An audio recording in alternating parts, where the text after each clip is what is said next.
Talvez você tenha passado pela experiência de em algum momento da sua vida, você estar diante de alguém que pudesse lhe dizer isso. Olha, se preciso for, eu dou a minha vida por você. São as pessoas que nos amam de verdade. São aquelas que são capazes de loucuras por causa do amor que sente por nós. São as pessoas que são capazes de doar o seu tempo.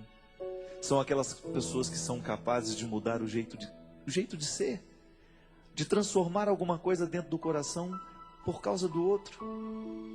Quantas vezes eu já vi um pai mudando o jeito de agir, mudando a conduta por causa do amor que tem pelo filho? Quantas vezes eu já vi alguém modificando o comportamento por amor que tinha a mim? Amigos que às vezes faziam um esforço danado para serem melhores, para que os amigos deles pudessem se beneficiar com aquela mudança, com aquela melhora. Aí a gente descobre que se há um jeito bonito que a gente tem de provar o amor que a gente tem pelo outro, é através de gestos muito concretos. Quando a gente é capaz de mexer na nossa vida, de incomodar a nossa tranquilidade, porque a gente sabe que a gente precisa ser melhor por causa do outro.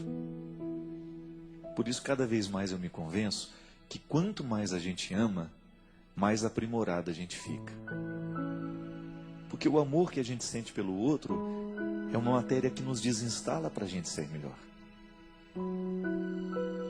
É como se nós olhássemos nos olhos do outro e descobríssemos que nós podemos alcançar coisas ainda maiores. E a gente só alcança à medida que a gente ama.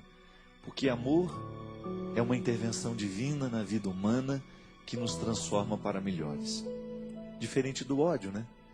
Quando a gente ocupa o nosso coração de ódios, a gente regride, a gente se transforma em pessoas piores. Mas quando a gente ama de verdade, quando a gente é fiel a alguém, quando você descobre no outro motivo para você dizer isso, se for preciso eu dou a minha vida por você, a gente então entra em alguns territórios da vida que só o amor pode nos levar. Um jeito bonito de ser, da gente jogar fora as mesquinharias, da gente jogar fora aquilo que não vale a pena. Porque é tão bom a gente amar, é tão bom a gente ser amado, é tão bom a gente descobrir que a vida pode ser melhor porque alguém nos ama ou porque a gente ama alguém. É por isso, minha gente, que nós não temos como anunciar o amor de Deus pela vida humana, o amor que Deus tem por você, senão a partir desses exemplos simples. Porque todos nós já experimentamos na carne o que é ser amado.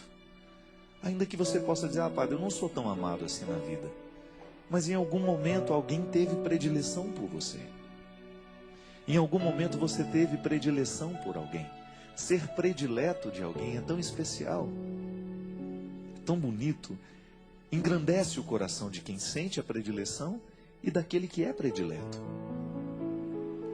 Eu me sinto muito feliz, minha gente, porque desde criança eu aprendi que Deus é amor. A minha mãe nunca foi de nos ensinar muitas devoções de santos. Aliás, outro dia eu estava parando para pensar, eu não tenho muita devoção de santos. Se você perguntasse para mim qual é o santo da sua devoção, eu acho que eu iria mentir se eu inventasse um. Eu poderia dizer que eu tenho muitos que eu admiro, mas a minha mãe não me ensinou. A minha mãe me ensinou a amar o coração de Jesus, desde pequeno. Mas não foi na teoria, é porque eu via na vida daquela mulher uma atitude de querer ter um coração semelhante ao de Jesus, porque ela admirava Jesus. E na minha mãe, olhando, e depois de ter estudado tanta teologia, eu começo a descobrir que aquelas pessoas que se apegaram a Jesus, aquelas pessoas que se aproximaram de Jesus, se apaixonaram por ele do mesmo jeito que a minha mãe também um dia. Porque Jesus olhava para as pessoas com predileção. Por mais que aquela pessoa tivesse errado na vida, Jesus olhava com carinho, Jesus olhava com afeto. Tanto é que a pessoa era capaz de reconhecer o seu erro, era capaz de reconhecer uma vida inteira de coisas erradas, de situações desastrosas, de maneira otimista. Porque Jesus não lhes colocava na culpa. Jesus só despertava o arrependimento. Jesus tinha predileção pelos que ele encontrava, pela vida humana. E eu fico feliz porque esse é o Deus que eu anuncio. Se você retira de mim a certeza de que Deus me ama, a certeza de que Deus está presente na minha vida, me reconciliando com o meu passado, me reconciliando com os meus erros cotidianos, com a miséria grande que existe dentro de mim, eu não teria mais nada para falar. Eu não teria nada para escrever, eu não teria nada para cantar, porque a centralidade da minha palavra, o que gera a minha palavra, é o tanto que eu acredito no poder redentor de Jesus, na capacidade que Ele tem de olhar para os miseráveis, de amar os piores deste mundo e de saber que eu, sendo um dos piores, eu sou muito amado e predileto por Ele. Pode ser que em algum momento da sua vida você tenha dificuldade de acreditar nisso. Geralmente, quando nós estamos muito fracassados, é muito difícil a gente conseguir alcançar um fio de esperança para que a gente possa sair do fracasso, porque a gente só se enxerga fracassado. Mas eis que a gente pode anunciar a você, que tem esse coração assim hoje, de que Deus tem predileção por você. Ele não espera você ficar santo para gostar de você, para lhe querer bem. Não, a santidade vai ser uma consequência desse querer bem. A mudança da sua vida vai ser uma consequência desse reconhecimento, de olhar-se. Mesmo sabendo-se miserável, o pior de todos, o mais vergonhoso, Deus é capaz de trocar reinos por ti. É desconcertante, eu sei. Eu também tenho dificuldade de acreditar nisso na minha vida. Mas se eu perco isso de vista, eu esqueço quem eu sou. Se eu perco isso de vista, eu me transformo num fracassado. Se eu perco isso de vista, os meus erros se tornam maiores do que eu. E eu não tenho o direito de fazer isso comigo. Você não tem o direito de fazer isso com você, porque existe um Deus que tem predileção por você. Existe um Deus que lhe ama e que não desiste por nada dessa vida de ter você ao lado dele.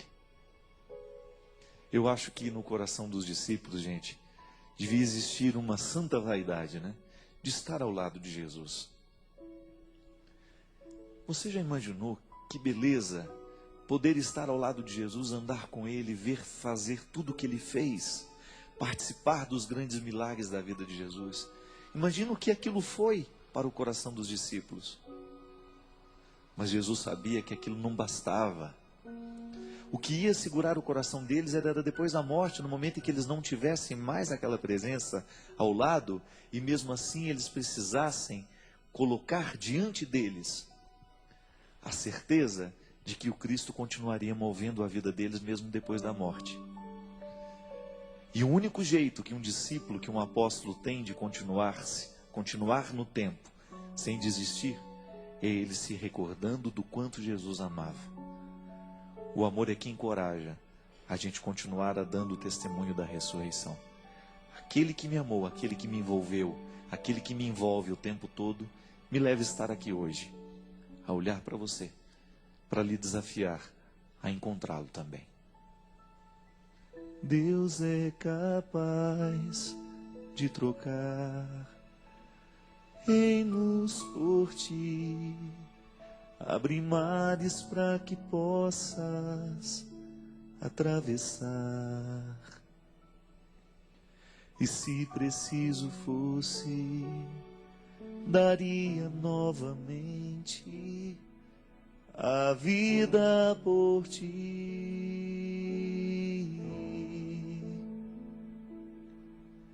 Deus só não é capaz